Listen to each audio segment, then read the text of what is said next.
Now, a petition has launched online calling for breakdancer Rachel Gunn, better known as Ray Gunn, as well as Australia's Olympic Committee's Anna Meares to publicly apologise for Ray Gunn's awful Olympic performance, and also they want an investigation into how and why she made it onto the Olympic team.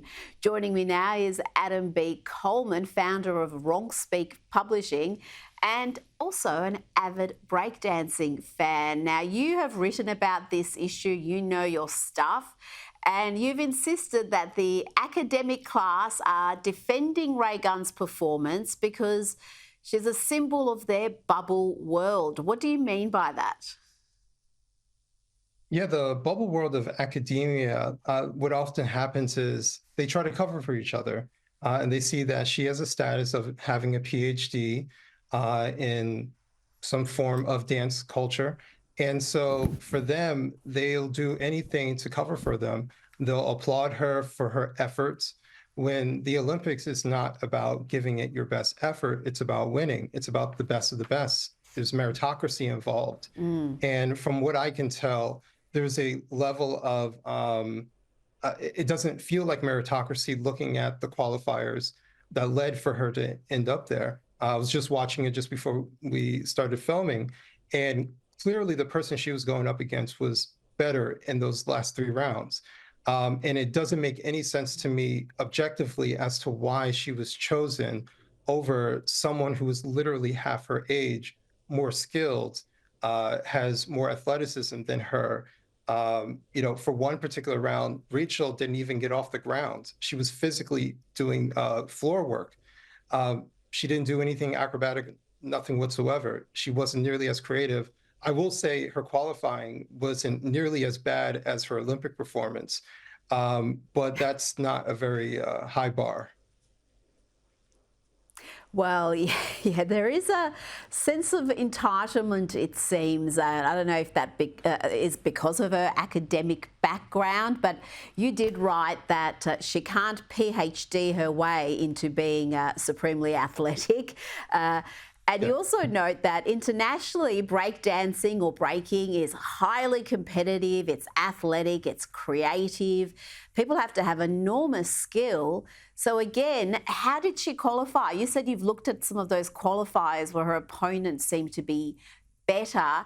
Is it so subjective that these sort of results can happen? Or would most people who are into their breakdancing watching that competition or agree with you that her competitor should have made the team? I think anyone who is apparently not a judge of that competition would come away with the same conclusion as me, that Ray Gunn was not better than Holy Molly, who she was competing against. Objectively speaking, Holy Molly is quicker, she is younger, and she's more acrobatic than Ray Gunn is. And if I can put this in a very layman's way, someone who is just getting into breakdancing can only do certain moves, the easier moves. Ray Gunn looks like she's basically an amateur, whereas Holy Molly looks like she is someone, young, but clearly more naturally talented than Ray Gunn is. So it doesn't make a whole lot of sense to me. I don't know if there's some sort of collusion or any corruption behind the scenes or anything like that. But I'm still dumbfounded by what I just watched. Well, I'm not suggesting there's been anything corrupt, just perhaps some bizarre decisions made along the way. Now, we've learned that Ray Gunn is coached by her husband, who is also a breaker. I think we've got some footage of his moves. I think he's had a bit to do with some of the choreography we saw in Paris. What do you think of his dance moves? Could this be the problem? Does she need a better coach, perhaps? Not necessarily that. There are moves that she is capable of doing, but there are certain things that you just clearly can and cannot do. Not every person who wants to be a gymnast can be a gymnast. There's a certain amount of strength you have to have. There's a certain amount of skill that you have to have that is natural, or you have to put an abundance amount of time to overcome where you lack.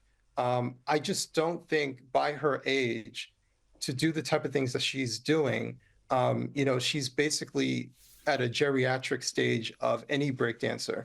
And most of them last basically into their mid 30s, competing wise. And maybe the top ones, especially the males, they can go a little bit longer. But for her to go as far as she did with her skill level or lack of skill is truly amazing to see. Well, we are getting a lot of pressure here from the media, from members of the sporting fraternity saying that you cannot be critical of her or her performance because she gave it a red hot go. But you wrote in your piece that people are mocking her because of her audacity to believe that she deserves to be considered one of the best female dancers in the world. And her performance was astoundingly bad. Again, I'm quoting you there.